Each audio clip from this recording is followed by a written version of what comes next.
Okay, YouTubers and Facebook fans, this is Saturday, June the 13th, and as you can see back in here, I have the dryer back on, the dryer accumulator. It's that black thing right there. I have the reservoir for the coolant system, the washer motor, and the batteries back installed. I still need to put the air breather in, which is not a big deal. But one thing I want to show, when I took off this battery box, I couldn't figure out how this came off. There was two bolts here and two bolts right there. So bolt here, and then two over there. But you have to go over here underneath the wheel well. You have to move the fender, but right up, I don't know if you can see them, but anyway, there are two bolt holes under here that hold that battery box in. So next time I do this, that'll be something to remember. Now also too, when I turned the truck on, the fan motor was making some noise, but up under here, I don't know if you can see it because I'm holding my phone a certain way, the fan motor comes out very easily. 3 bolts, and disconnect the wire, and I might have to replace that because it's making noise and it's supposed to be silent. I did want to say one thing, because I don't know if I said it on the other video, but when you take off this dashboard, and this is an 04 Dodge 3500 Ram, there are 4 long bolts up here on top and then 2 smaller bolts. That's a total of 6 up here. There are 3 bolts here on the side.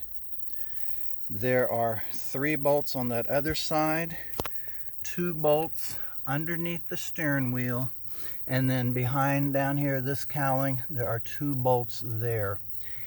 And there is a bracket up under here on the HVAC box, and there's 2 bolts, and that's literally everything that you need to pull the dashboard off. And then, like I say, on that steering wheel, once you get the bottom covering underneath that steering wheel off, there are 4 nuts that hold that steering wheel up, and 3 electrical connections to it. So I pushed my seat back all the way before I started this, and so I was able to just drop the steering wheel onto the floor. You don't have to take that entire steering wheel apart. You do not have to disconnect it from the yoke.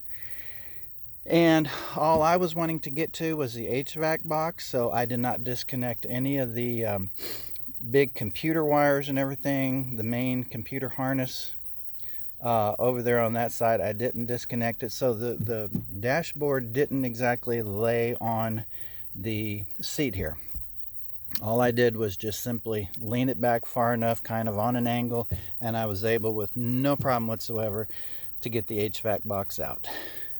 So I thought I'd just let everybody know that. So about another hour and I'll be finished here, and then I am going to take this in and get it professionally, have somebody at a place put the Freon in it so I don't destroy anything. The only thing that I didn't change, let's go back out here to the engine. The only thing I did not change, and I believe, okay, that's the alternator right there. I didn't change the lines, of course, the AC lines. I did not change them. And anywhere, somewhere down there, I think that's the power steering pump.